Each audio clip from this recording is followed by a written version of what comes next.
A veces parece casi magia, pero tras la magia, en realidad lo que hay es mucha ciencia y mucho trabajo. Investigaciones muy serias, muy meticulosas, y es que gracias a los avances científicos y a técnicas más que extraordinarias, cuando los agentes e investigadores de los principales cuerpos de seguridad se enfrentan a una investigación a raíz de un crimen, a veces lo que hemos visto en la ficción, en series de televisión y en películas parece hacerse real.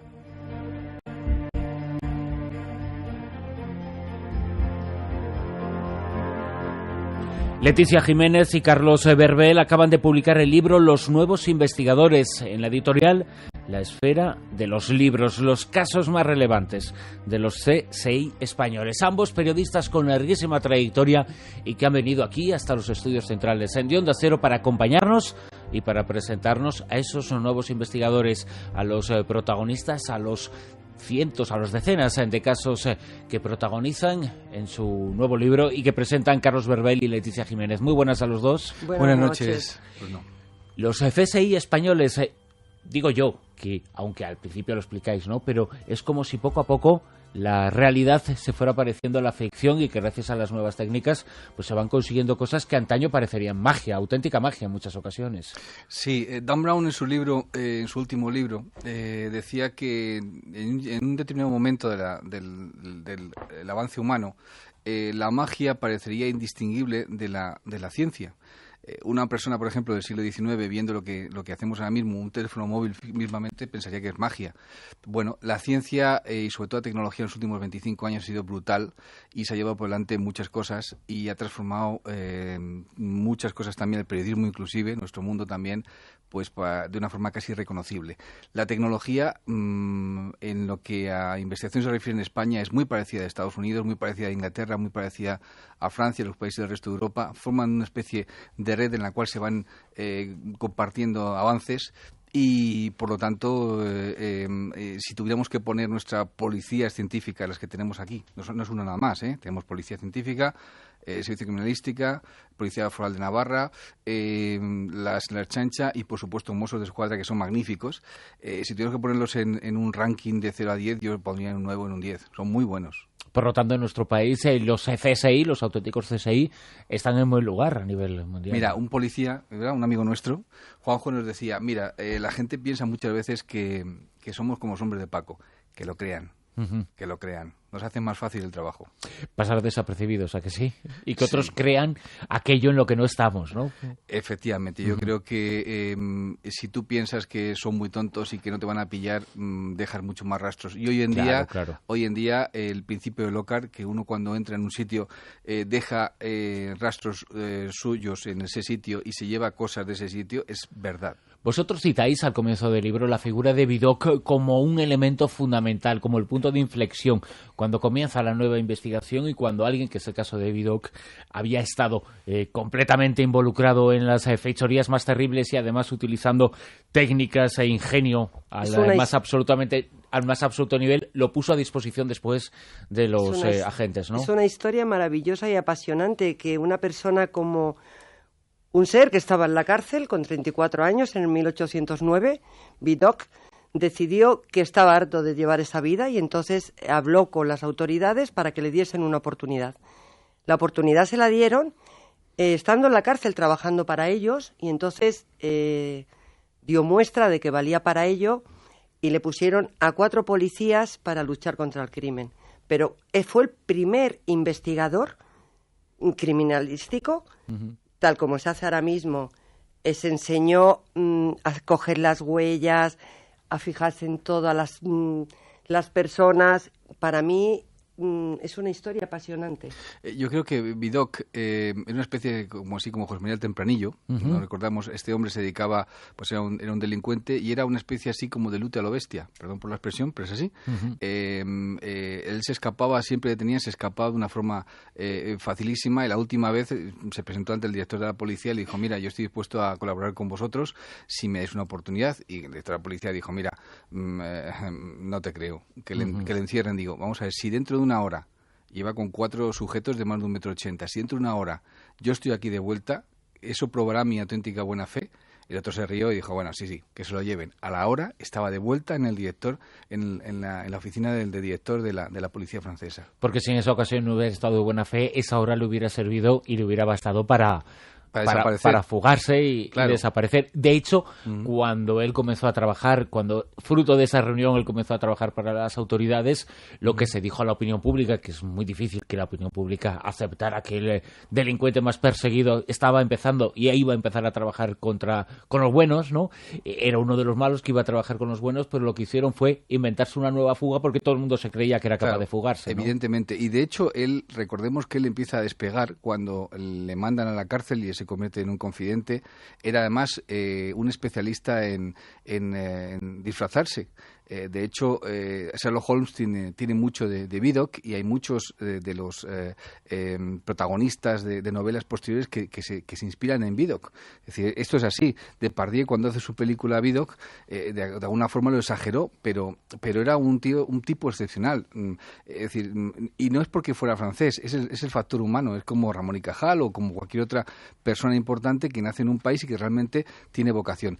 Él realmente despega con un hecho importante.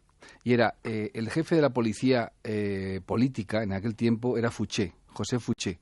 Él controlaba perfectamente todo el entramado político, pero no controlaba el entramado criminal. Entonces le roban a la ex emperatriz Josefina, le roban un collar.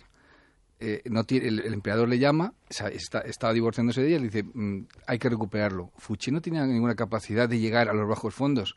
Entonces tiró de esto de Vidocq y en 3 días Vidocq recuperó el collar. Pero es que Vidocq, además, lo que hizo luego, una vez que él demostró que podía coger y podían confiar en él los policías, creó una unidad policial y creo que también tiró de otros delincuentes para crear esa unidad e incluso en esos delincuentes había mujeres. Claro, no solamente creó una unidad, creó la Sûreté, que es ahora mismo la policía criminal, la policía judicial francesa. Fíjate, la crea un criminal.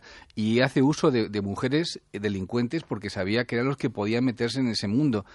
Los disfrazaba. E hizo una cosa muy interesante, que a Leticia le encanta. Y es que eso siempre se jactan los ingleses de haberlo inventado. Como no existía lo que tenemos ahora mismo, que son los ordenadores con esa capacidad para identificar a la gente y demás, se llevaba a sus agentes a las cárceles y hacía que los delincuentes pasaran por delante de ellos para memorizar sus caras. Luego los ingleses le copian, igual que los americanos le copian, pero él inventa justamente eso. Entonces, cuando salen los delincuentes, ya tienen la memoria de decir, a ti te he pillado, porque en aquel tiempo no hay una forma de identificarlo, no existían las huellas, el sistema que se utilizaba en aquel tiempo era la marca en la piel, o sea, que se suprimió a finales del siglo XVIII, pero no había una forma de identificación, y un delincuente podía tener 25 nombres. Y Vidocq empieza a darle sentido a la investigación criminal. Es el primer, vamos a decirle así, genio de la investigación criminal. Y tiene bemoles que fueron delincuentes. Vosotros a lo largo del libro presentáis, creo que son 25 casos ocurridos en nuestro país, resueltos por investigadores y agentes de nuestro país, empleando las técnicas en ocasiones asombrosas, aunque no pocas veces los delincuentes son de fuera. Es el caso de Stuart Robert Louis Hutchinson, el descuartizador, una historia tremenda, pero más tremenda y más extraordinaria. Desde luego fue la investigación policial que llevó a cabo nuestro equipo de agentes, los agentes españoles, para averiguar cómo había hecho todo y finalmente condenarlo, ¿no? Este señor decidió matar a la señora, como era cazador, la metió en la bañera, la sacó la sangre, la descuartizó, la carne la metió en botes de conserva y se dedicó a tirarlo por todo Mijas. ¿Después de quemarla? Quemó todos los huesos en la chimenea de su casa y entonces dijo, mi señora se ha ido. En un principio pasó por eso, mi señora se ha ido, luego ya, bueno, pues... Y lo que denunció fue una desaparición, ¿no? En sí, cierto modo. La señora, entre comillas, ¿no? Pero... La señora se había ido y ya está.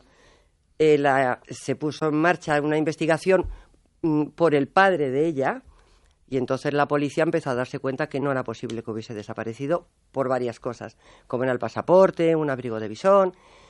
Y entonces este señor pensó que lo había hecho todo estupendamente. La policía científica cogió de la chimenea unos restos Y se llevaron varios restos de allí y apareció un trocito que parecía una vértebra.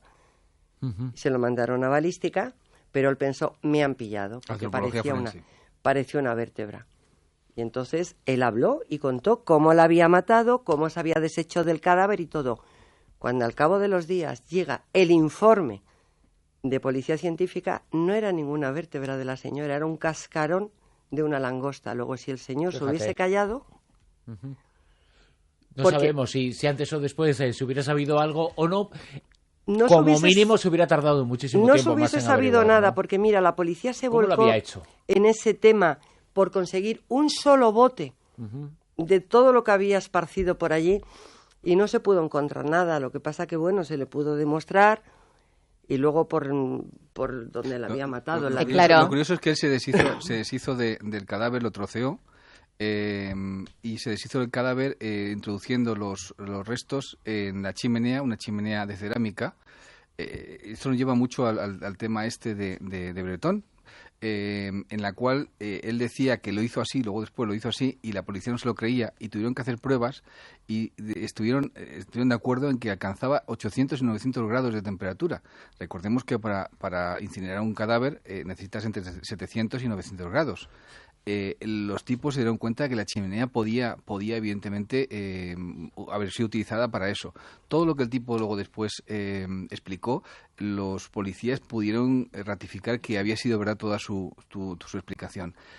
Incluso recuperaron, porque el tipo levantó toda la casa, toda la habitación, cambió la moqueta, pintó la habitación, pero siempre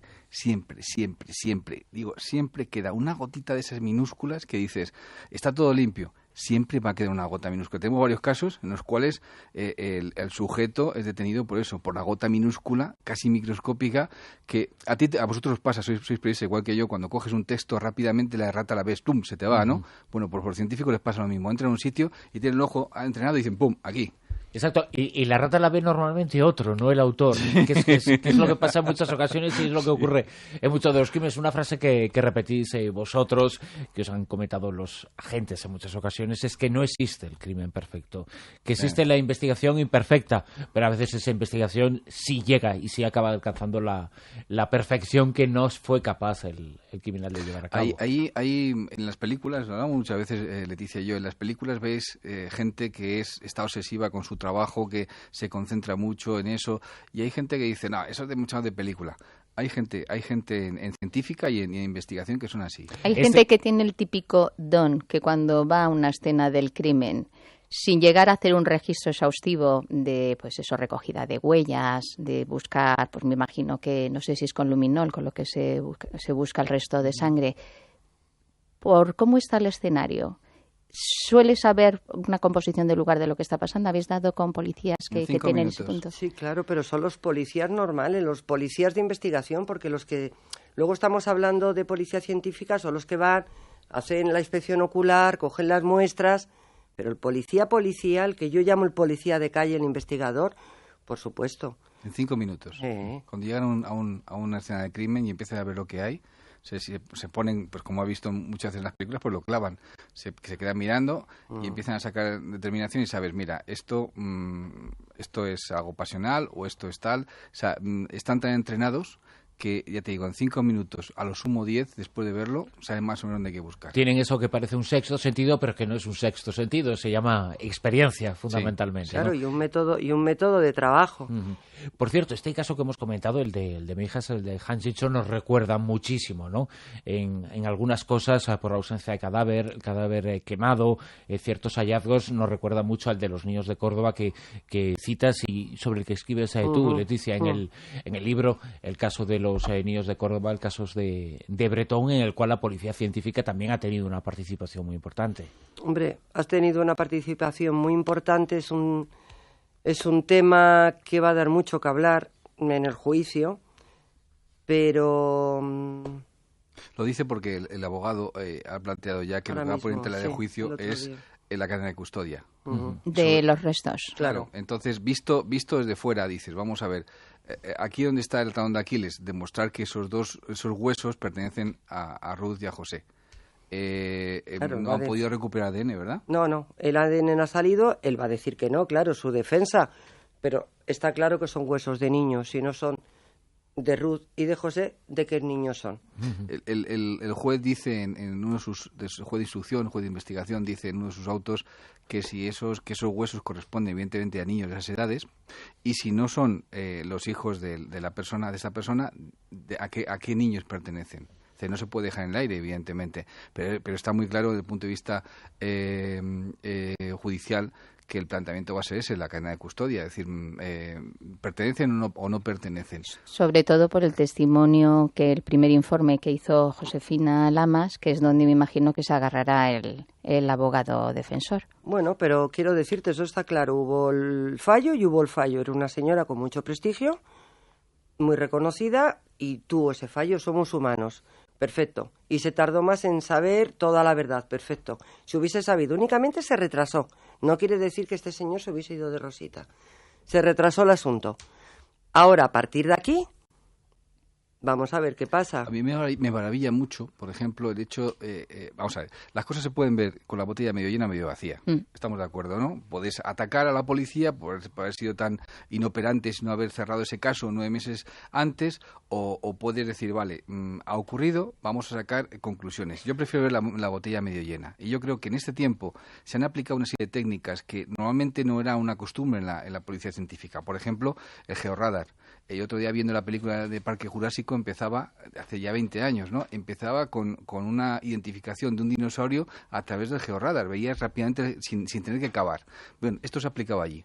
Se aplicaba la fotografía termográfica, y se ha aplicado también un tipo de prueba que a mí me parece muy novedosa, que es la astrofotografía aplicada a esto. Es decir, había que demostrar si el coche que salía de las Quintanillas, las Quemadillas, mejor dicho, y iba al parque, en 2 sitios que pasaba, que había una cámara de circuito cerrado, si el coche llevaba niños dentro o no llevaba niños dentro. La astrofotografía que viene de Valencia, precisamente, la aplicación que hay, demuestra con una certeza de más de un 90% que dentro del coche no iban niños. Eso a la policía le da mucha seguridad, un 90% de probabilidades es muy alto. Bueno, todo esto son indicios que luego después tienen que ir al juicio, pero que sí han ayudado a la policía, que se ha gastado mucho dinero, decían otro día 140.000 euros en total, les ha ayudado a desarrollar nuevas tecnologías, nuevos sistemas de identificación sobre el terreno. Entonces, miremos la botella medio llena. El sospechoso principal está en la cárcel, está esperando juicio, y ahora falta que llegue el juicio. A mí me pareció genial, que además lo relatáis en el libro, cómo el profesor Echevarría coteja los restos que le han dado, que los tenía custodiado la policía, con huesos de niños de esa edad, para que no haya ninguna duda, mirando pieza por pieza. O sea, es que eso si no hay duda, es de una rigurosidad. Totalmente. Yo creo que no queda ninguna duda que los huesos son de 2 niños de esas edades. Desgraciadamente, el ADN no se va a poder conseguir, que ahí va a ser por donde va a tirar el abogado, claro. Pero vamos. Yo sé que es una cuestión que todavía queda muchísimo tiempo para el juicio, faltan, posiblemente aparezcan pruebas más determinantes, que sería lo esperable para que la resolución del juicio no vaya a ser un escándalo, que lo va a ser una que no a nivel nacional con casi toda seguridad, claro. Y va a provocarse, no porque no vaya a existir, que existirá una condena, pero no va a ser, por lo menos con lo que hay ahora, no va a ser lo que espera la sociedad. Y bueno, se va a armar una polémica similar a la del caso de Marta del Castillo, muy similar, ¿no? Un tipo de prueba que no ha salido nada y se ha hablado muy poco de ella es el tema del iPhone que tenía este Bretón, que el iPhone le coloca en todo momento donde va, tiene claramente sus trayectos y demás. Hay cosas que nos van a sorprender, que van a salir en el juicio, que nos van a sorprender. Otra historia que se plantea o que están planteando es si el juicio de un jurado o los jurados van a ser lo suficientemente neutrales y demás. es lo que tenemos, claro. Y hay que confiar en el sistema del jurado. Si las partes no quedan contentas con el resultado del juicio, tienen luego después el Tribunal Superior de Justicia donde apelar. Es decir, lo bueno que tiene la justicia es que puedes apelar luego después. Otro de los casos verdaderamente apasionantes que vosotros citéis en el libro es el del empaquetador de cadáveres. Todo empezó con el descubrimiento de un cadáver, como el nombre del caso, ¿no? Como lo habéis titulado indica, en la calle Bárbara de Braganza, en Madrid, un cadáver empaquetado, y a partir de ahí la investigación policial. A 50 metros escasos del Tribunal Supremo, a 75 metros del Consejo General del Poder Judicial y a 150 metros de la Audiencia Nacional. Imaginaos. Claro, la gente pensaba que era un paquete con bomba o algo parecido. Claro, y por eso la primera fase de la investigación in situ rápido, fue para desactivar aquello que finalmente no era una bomba. Bueno, en cierto modo sí era una bomba, pero metafóricamente hablando, ¿no? Era un cadáver de una ciudadana gitana, que, bueno, había desaparecido y de pronto ya había aparecido completamente empaquetada. Se llevaron luego después al anatómico forense, y era una cosa curiosa porque muy poca gente sabe que los policías judiciales, los miembros de la brigada criminal, cuando se hace el cadáver, cuando se hace la autopsia, tienen que estar presentes. Que es una de las cosas que la gente no sabe. Los policías que hacen una investigación de un asesinato, un homicidio y demás, tienen que estar presentes en lo que es la autopsia, y ese momento, para quien no lo sepa, es muy desagradable. No porque la muerte sea desagradable, que es desagradable en sí, sino porque la muerte huele muy mal. Y cuando abrieron el paquete pues normalmente se suelen poner Bisvaporub debajo de las fosas nasales. Sí. Para que el olor a mentol no les deje. Lo que pasa es que luego después se te queda en el pelo, se te quedan las ropas, se te quedan en todas partes.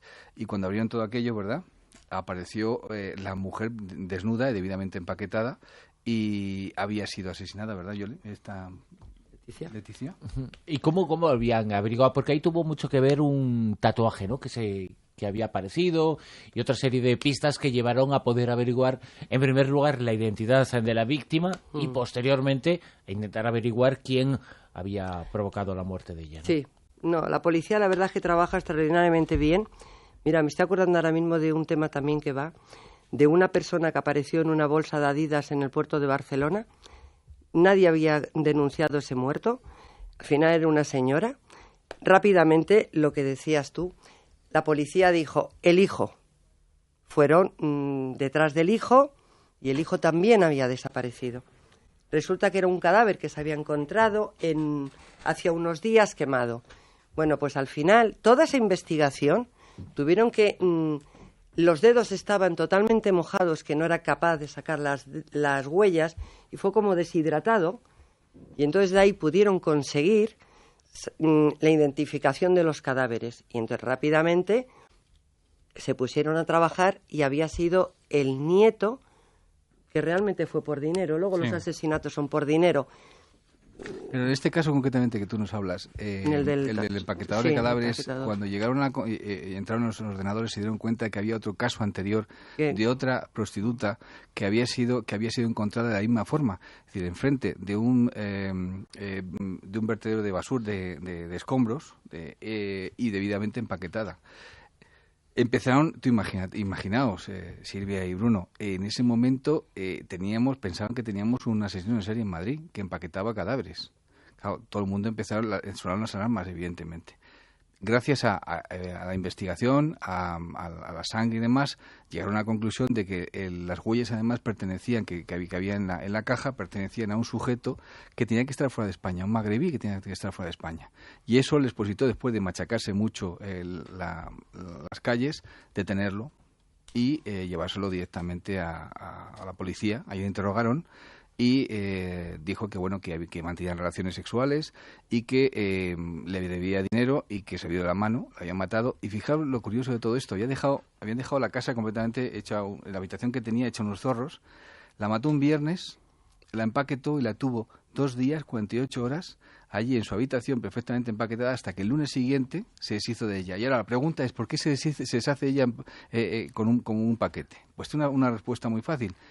Es como cuando se descuartiza un cadáver. Mucha gente se queda horrorizada y dice, es que lo descuartizó. Vamos a ver, el descuartizamiento de un cadáver no significa nada. Tú puedes matar a alguien y para deshacerte él lo descuartizas. En este caso, él no sabía cómo descuartizarlo, entonces lo que hizo fue empaquetarlo. Le puso una serie de cuerdas y lo bajó a mano, un tipo que tenía fuerza, lo bajó a mano a la puerta. Entonces llamó a un taxi. El tío se dedicaba a la venta ambulante. Llamó a un taxi, se paró el taxi y como no podía subir el paquete al taxi, un policía nacional que pasaba por allí le ayudó a subirlo. Pum, lo puso en el este. Entonces se dio una vuelta y estaba justamente, Álvaro Braganza estaba pues a como 1 kilómetro donde vivía él. Y dijo, bájeme aquí. Él no sabía dónde estaba y nada por el estilo. Bajó, colocó el cadáver y se marchó. No era un asesino en serie, había matado a esa persona y la primera mujer que habían encontrado, que había estado empaquetada también, había muerto de muerte natural. Por lo tanto, se le acusó directamente de un homicidio y fue condenado a 20 y tantos años. No sabemos si ahora mismo está en... Yo creo que ya está en la calle, me parece. Esto sucedió hace un poquito de tiempo. Pero lo curioso de todo esto fue que la policía respiró tranquila porque no teníamos un asesino en serie de estos de película en la calle, sí, sino que había sido... Afortunadamente no hay tantos, ¿verdad? Claro, afortunadamente. Claro. Respiraron, ¿eh? Y una de las cosas buenas, que además he hecho mención, los ordenadores, que hoy por hoy va a ser la herramienta, y es la herramienta más eficaz que tiene la policía a la hora de cotejar base de datos, a la hora de mirar informes, para poder sacar resolución. ¿Se acuerdan de una serie que había que se llamaba, en inglés se llamaba Vida en Marte? Y aquí la chica de ayer me parece que se llamaba, ¿no? Que era un policía que volvía atrás en el pasado, hace 20 años, y entonces tenía que vivir con todo aquello. Bueno, si ahora hiciéramos lo contrario... Pues igual que los espías de nuestro amigo Fernando, si cogiéramos a un policía de 1970 y lo trajéramos aquí, o sea, seguro que se sentiría en Marte. O sea, esto tendría, empezando por los teléfonos móviles. El teléfono móvil, por ejemplo, se ha convertido en una forma de investigación súper eficaz. De hecho... Bueno, la cantidad de crímenes que se han resuelto gracias a saber la localización de un teléfono móvil en un momento determinado, gracias a la triangulación. Es decir, ¿cuántas veces nos lo ha comentado Fernando? En el mundo de los espías también se utiliza. De hecho, se ha marcado... Buenas noches de nuevo, Fernando, ya que estás aquí. Hola, buenas noches. Estaba alucinado con las cosas que cuenta mi amigo Berbel. Que además, eso iba a decir, que sois viejos conocidos y amigos, ¿verdad? Comenzamos la guerra, hicimos la guerra civil y luego ya nos dedicamos a otras cosas. y luego estuvisteis en la Segunda Mundial. Os conserváis muy bien. Además, el ordenador, toda la importancia que tiene hoy en día el ordenador y los delitos que también se ocasionan por el Internet y el ordenador. Es que Leticia se quedó enamorada cuando estuvimos con los hombres de la Brigada de Investigación Tecnológica, que son de película, porque yo los llamo los patrulleros del abismo, porque son los tipos que se dedican todos los días a perseguir a los pederastas en la red. Y mi amiga Leticia, que trabajó profundamente esos dos casos en que contamos aquí, me gustó muchísimo, se quedó horrorizada y cada vez que habla de ellos, claro, sí. Es una cuestión personal, ¿verdad? Sí, porque como mujer, como madre, veo muy impactante un caso de que un policía esté trabajando, vea en unas páginas de pornografía infantil cómo violan a una niña de 6, 7 años, se pongan a investigar de qué país, dónde es, bueno, con todo lo que lleva la investigación, que es apasionante cómo estudian todo ese vídeo, y resulta que, por desgracia, cuando detuvieron al individuo en Madrid, la niña tuviese 15 años, entonces fueron viendo durante toda la niñez de la niña cómo iba creciendo según las violaciones. Madre mía. A mí ese tema me parece tan alucinante. Abusos sexuales, claro. Porque en la violación tienes que tener la voluntad. Si la niña no sabe lo que está pasando, es un abuso. Ese matiz, sí es verdad, legal. Desde el punto de vista legal, pero vamos, no deja de ser. Lo curioso de todo esto es que el jefe de la BID, por ejemplo, que patrulla el abismo todo el día, tiene una especie de salvavidas encima del ordenador. ¿Sabéis qué salvavidas es? Es la foto de su familia. Él está viendo lo que está viendo y tiene su familia muy claro encima porque no quiere perder su referencia. Claro. Te puedes perder en el abismo, ¿eh? Los nuevos investigadores, los casos más relevantes de los CSI españoles. Lo ha publicado La Esfera de los Libros y sus autores son Leticia Jiménez y Carlos Berbel.